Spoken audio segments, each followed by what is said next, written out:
Okay, we're at the second video of Getting Together, and here what we're going to look at will be dating, the processes, if you will, and what is expected, not in terms of what you might think.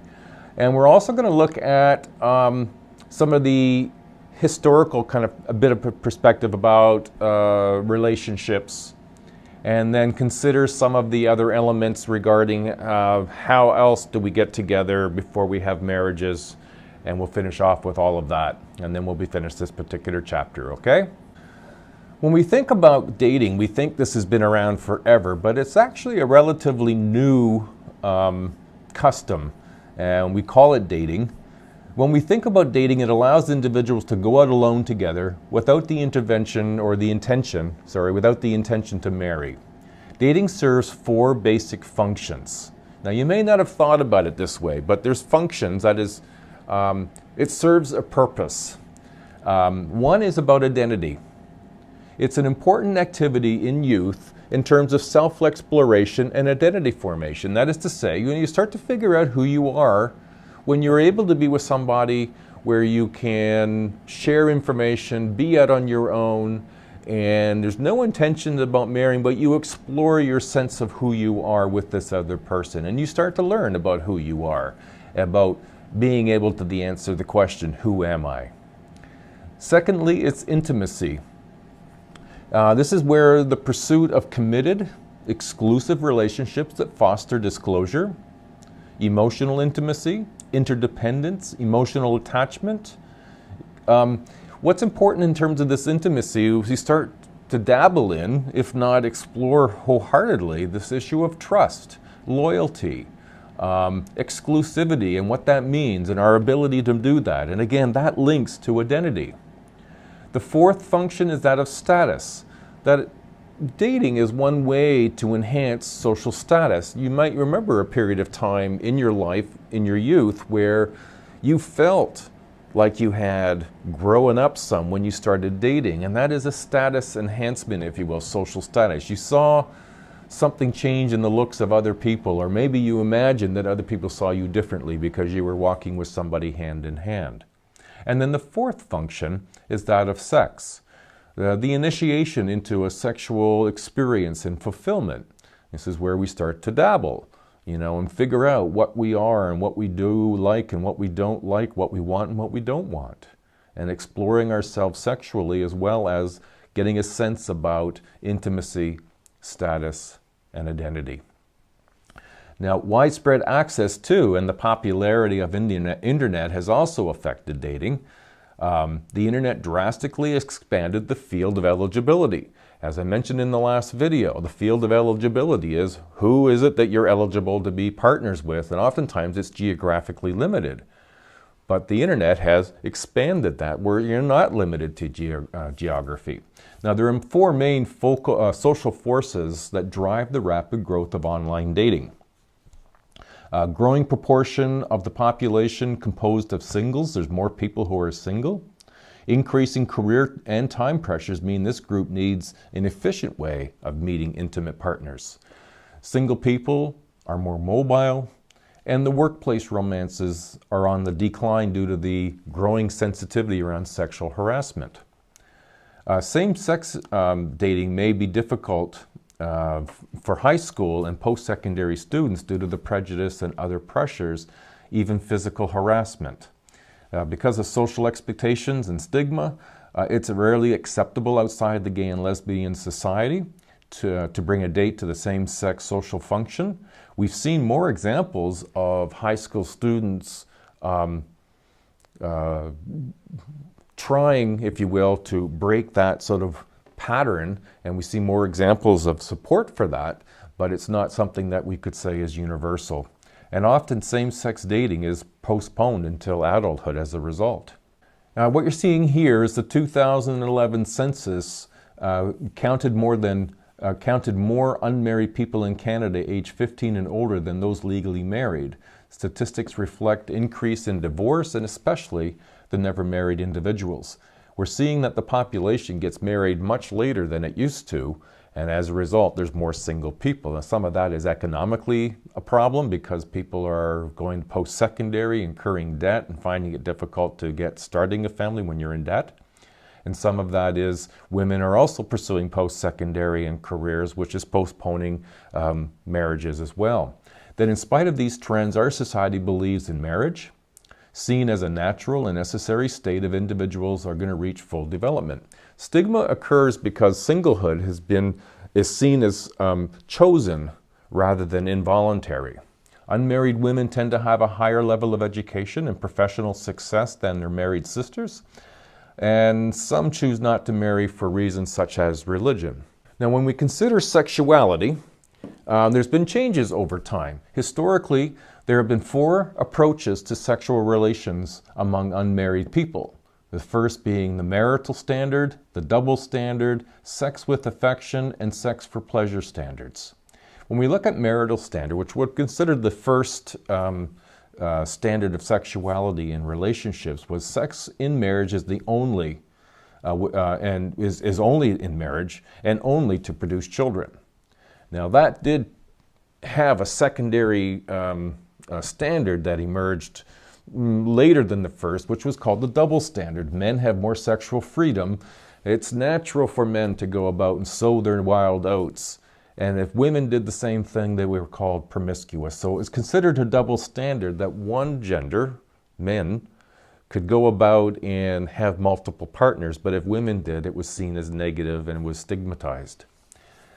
In the 60s, in the 70s, there was sex with affection, where being able to enjoy a sexual partner who was really not intended to be a marriage partner, was really just somebody that you liked, you had affection for, but it wasn't love, but it was just more the exploration. And then sex for pleasure, where because of the birth control pill, it really impacted the development of this standard where having children became less the risk, and being able to explore sex and sexuality for this pleasure's sake became a possibility.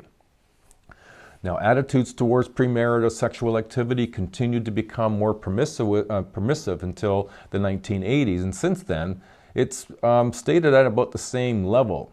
Proportion of teens who have had their sexual intercourse for at least once declined between 1996 and 2005. The proportion who reported becoming sexually active at the very early age also decreased.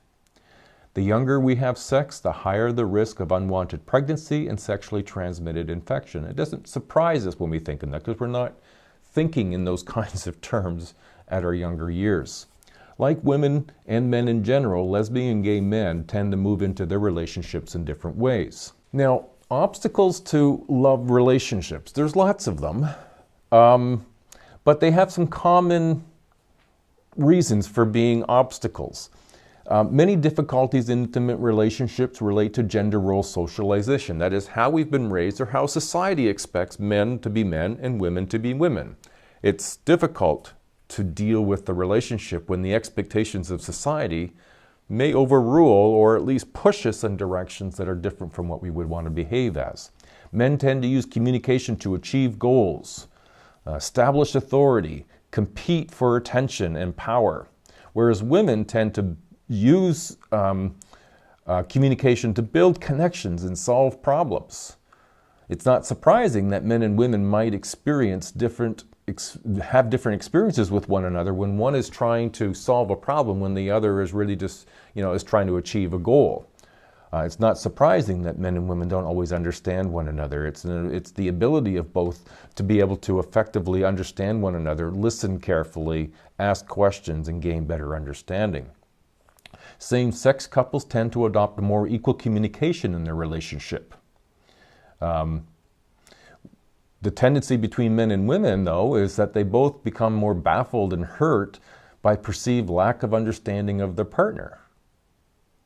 The same-sex couples, on the other hand, tend to establish a more equal communication. In both the same and opposite-sex couples, communication about feelings more often occur non-verbally than verbally, and misunderstandings are very common. If you can't be clear about your expression, it's not surprising misunderstandings are going to happen. But if we don't communicate very effectively and don't try to communicate more effectively to understand one another, we can expect misunderstandings to be more common and repeat themselves. Individuals come to new relationships with expectations based on the past.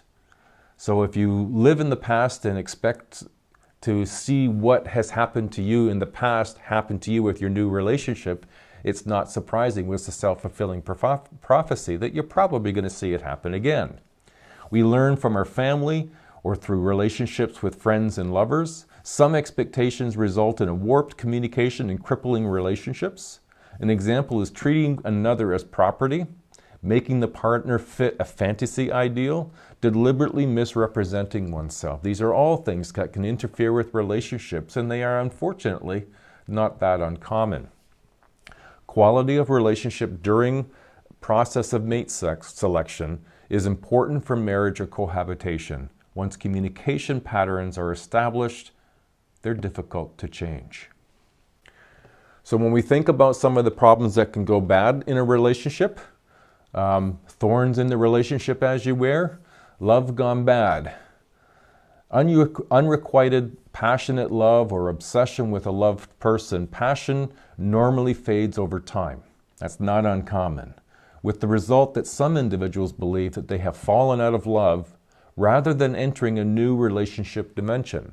And this is part of the difficulty in terms of some relationships that move quickly and more rapidly. They haven't established strong intimacy. Remember the 2 developmental stages.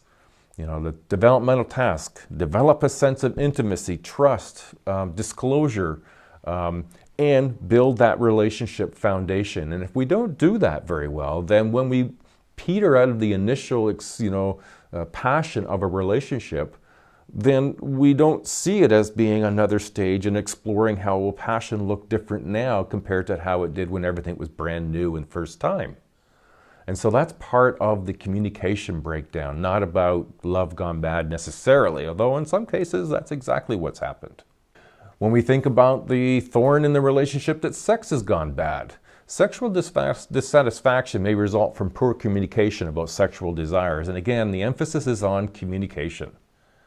Infidelity ranges from flirting to kissing to sexual intercourse, often breaks trust, results in dissatisfaction, revenge, or jealousy, desire for variety, and sexual incompatibility. If you break it all down, it comes back down to communication. If you don't communicate about what you want and don't want, and you don't communicate about solutions, then it's not surprising that if the couple doesn't communicate effectively, that they will oftentimes look for solutions outside the relationship. It's because the communication has broken down inside the relationship. Dating violence takes on the same form as violence in a marriage. Date rape reported more often than marital rape, perhaps because sexual access is regarded as a right of spouse. In 1982, it became law that it was illegal for a husband to rape his wife. Only in 1982. It's remarkable. Sexual aggressiveness is more common among single men than single women. Related to acceptance of rape myth, especially belief that women, even when raped, enjoy sexual activity. And this became a huge issue in universities and colleges around Canada just about 10 years ago, and has continued, is that this rape culture has been carrying on as if this is something that is desirable. And it's a major mistake. Violence also occurs in lesbian gay relationships, similar in frequency and type to that between heterosexual partners. Now, when we see this sort of leading up to marriage, this getting together, there are some alternatives to marriage. And in Canada, the majority of couples will still marry. However, there's a growing number of alternative arrangements. Cohabitation is an example, living together without being married. Increasingly common at all ages, and living together may be a trial run for marriage for some people. For some couples, they see children as having a place in the relationship, even if they're not formally married. The predictions see that even more couples living together before or without marriage. Now, one alternative that's becoming more popular, surprisingly, is what's called LAT, L-A-T, living apart together. It's a relationship in which the partners don't live together. It represents about 8 to 9% of the Canadian population. The majority of them are under 30, and oftentimes this is temporary due to work. 45% are older than 30, and it's not always due to work, but oftentimes it is. Partners regard themselves as a couple, but other pressures and commitments keep them apart. Oftentimes it's short term. And then lastly, but it's worthwhile to consider, is difficulties in relationships has two main focal points. And I've emphasized them in this video. I'm going to repeat them here. Many difficulties in intimate relationships are related to gender socialization of both men and women, but especially when it comes to the differences in what's learned around communication cultures between men and women. And most notably, it's about communication and the developmental task, intimacy and foundation of a relationship. Communication about feelings more often occurs non-verbally than verbally, and that's where it causes a lot of trouble, is that non-verbally asks us to interpret what somebody else is expressing, and unless we talk about what we've interpreted, we don't get any confirmation that we've got it right. So we make assumptions about what each other is thinking and feeling. Individuals come to new relationships with expectations that are based on the past. The quality of the relationship, the developmental task, intimacy, and a relationship foundation during the process of mate selection and communication on which it is based are important for marriage that follows. Because what we do in our dating years with our partner and what we do in our marriage years are related. How you date is what you do when you're married. And so if it's not good when you're dating, it's not going to get better by getting married. So look, this is one of the values of dating, is get together and practice what it is that you want to see happen when you're married. Well, I hope this has been a helpful chapter on getting together. We'll get ready for our next one. Keep in mind to keep up with your work. Please don't let it slide. This is about time management. Good luck, everybody. Bye now.